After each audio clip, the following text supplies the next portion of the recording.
Good morning leaders, good morning. So మనం ఈరోజు ఈ వీడియోలో తెలుసుకోబోయే విషయం ఏంటంటే వెస్టేజ్ సిస్టంలో మనం ఐడి ఎలా క్రియేట్ చేయాలి కొత్త వారిది అనే విషయం తెలుసుకుందాం. So my self money Sudhakar, diamond director in wastage అండి. చూడండి, మన యాప్ ఇలా ఉంటుంది కదా, యాప్ మీద టచ్ చేయాలి. టచ్ చేసిన తర్వాత మనకి ఇక్కడ అన్ని ఆప్షన్స్ అన్నీ వస్తాయి అన్నమాట. ఆప్షన్స్ దగ్గర చూడండి, యాడ్ న్యూ డిస్ట్రిబ్యూటర్ ఉంటుంది. యాడ్ న్యూ డిస్ట్రిబ్యూటర్ మీద టచ్ చేయగానే మనకి ఇక్కడ ఆప్షన్స్ వస్తాయి చూడండి. మనకి పైనను ఇక్కడ కూడా మనదే రిఫరల్ నెంబర్ కనబడతా ఉంటుంది. కానీ మనం ఐడి క్రియేట్ చేసేటప్పుడు, ఫస్ట్ ఐడి క్రియేట్ చేసేటప్పుడు రెండు మనదే ఉంటుంది. సో మన కింద ఒక పర్సన్ వస్తారు కాబట్టి వాళ్ళ కింద వేసుకుంటూ వెళ్ళాలి కాబట్టి ఇక్కడ రిఫరల్ నెంబర్ అనేది మనం చేంజ్ చేస్తాం. సో ఇక్కడ దీన్ని ఎరేజ్ చేయాలి. ఎరేజ్ చేసి ఎవరి కింద అయితే వేయాలనుకుంటున్నామో వాళ్ళ నెంబర్ ఎంటర్ చేయాలండి. చూసారు కదా, ఇలా ఎంటర్ చేయంగానే వాళ్ళ పేరు వస్తుంది. వాళ్ళ పేరు కరెక్టా కాదా అని మనం చెక్ చేసుకొని next select country. So enter pin number. తర్వాత అక్కడ సెలెక్ట్ పిన్ నెంబర్ అనేది మనం కొట్టంగానే తెలంగాణ, ఖమ్మం ఏ డిస్టిక్ అయితే ఆ డిస్టిక్ తీసేసుకుంటుంది. Next enter phone number. ఎవరిదైతే ఐడి చేయాలనుకుంటున్నామో వాళ్ళది మనము ఫోన్ నెంబర్ ఎంటర్ చేస్తాం.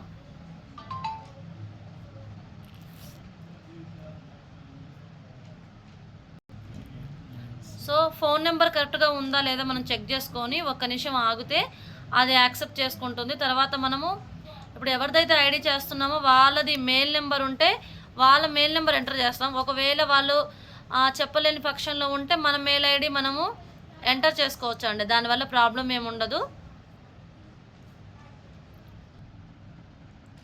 ఓకే లీడర్స్, ఇలా మెయిల్ ఐడి ఎంటర్ చేసుకున్న తర్వాత చూడండి మనకి టైటిల్ అని ఉంటుంది.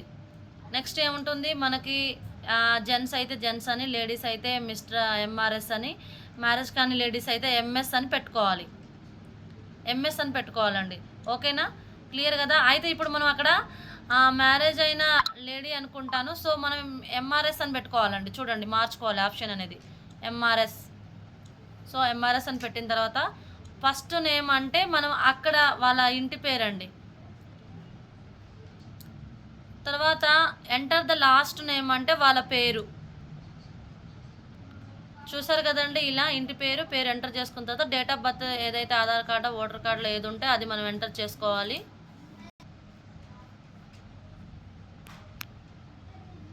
చూసారు కదా, మనం ఇట్లా డేట్ ఆఫ్ బర్త్ ఎంటర్ చేసిన తర్వాత మనకి సెలెక్ట్ డిస్ట్రిబ్యూటర్ ఐడి అని వస్తుందండి. ఇక్కడ ఒక 10 నెంబర్లు వస్తాయి. ఈ 10 నెంబర్లో ఏదో ఒక నెంబర్ని మనం ఎంటర్ చేసుకుంటే సరిపోతుంది. తర్వాత మనకి సైన్ అప్ అని ఉంటుంది. ఆ సైన్ అప్ అనే ఆప్షన్ని క్లిక్ చేయంగానే వాళ్ళకి ఐడి నెంబర్, పాస్వర్డ్ అనేది వాళ్ళకి వెళ్ళిపోతుందండి వాళ్ళ మొబైల్కి. సో మనం ఓకే నొక్కంగానే వాళ్ళకి వెళ్ళిపోతుంది. సో వాళ్ళకి మనం కాల్ చేసి మీ ఐడి నెంబర్, పాస్వర్డ్ ఒక్కసారి నాకు పంపించండి, సో మిగతా ప్రాసెస్ చేయాలని మనం వాళ్ళకి రిక్వెస్ట్ చేయగలిగితే వాళ్ళు పంపిస్తారు. సో నెక్స్ట్ ప్రాసెస్ చూద్దామండి.